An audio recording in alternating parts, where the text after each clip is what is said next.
Hello everyone, welcome to my channel. In this video, we will discuss how to set up email subscription types in Hubspot.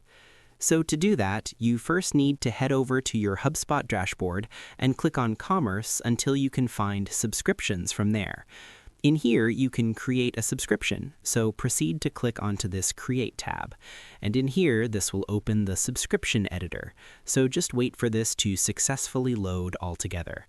And you can just add right here the billing contact, company, billing address, and line items. You can click onto this Create Custom Line Item, and in here, edit the summary like subtotal and total. You can just write here the payment collection, which is automatic or manual, and can also accept online payments.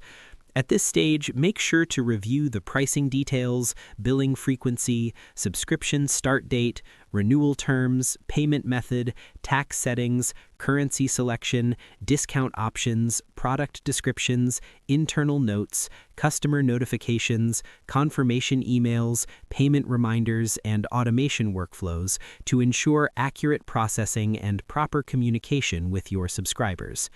Now in there, you can actually input right here your invoice settings as well, such as comments and the like. So just head over and edit right here in order to create the subscription, and after that, click on this Create option once you're done altogether. So that's all there is today, and I hope this video helped you out. Thanks for watching, and I will see you in my next video.